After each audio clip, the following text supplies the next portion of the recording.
Ассаламу алейкум, витаю вас, друзья. Решил записать короткое видео по поводу событий, которые происходят. Вероятно, русские пытаются собрать новые силы, чтобы пойти штурмом снова на Киев. И в связи с этим я хотел бы сказать украинцам. Украинцы, я понимаю, вы устали. Война уже длится год, вы несете потери. На вашей территории идет война. Это очень страшно, это очень больно. Но я хочу вам сказать одну вещь, украинцы. Если вы сдадитесь, если вы устанете, то на этом ваша война не закончится. Русские будут вас вырезать годами, как они вырезают нас сейчас. Они пытаются нас полностью переделать, хотя у них это плохо получается, но определенные успехи у них есть.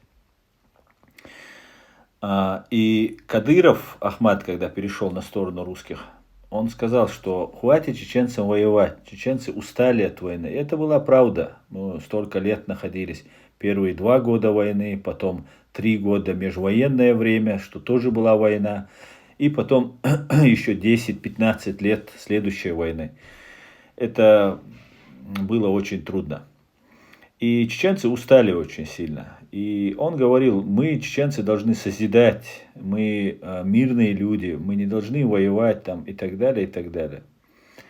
И можно было бы поверить, что там каких-то там ваххабистов, исламистов, там наемников со всего мира они уничтожают, а чеченский народ хочет жить, созидать и не хочет воевать. И русские несут нам именно мир, а не войну. И они хотят с нами жить там и не убивать там и так далее, и так далее.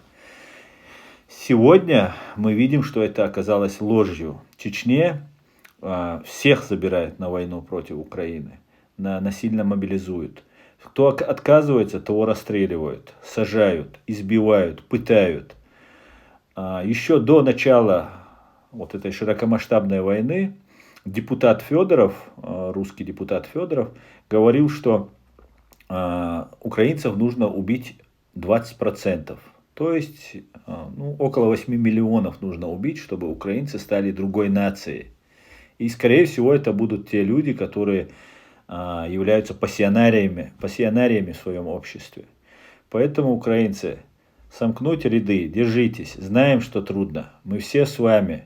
Наши чеченцы воюют с вами. Весь мир вам помогает. У нас не было такой поддержки.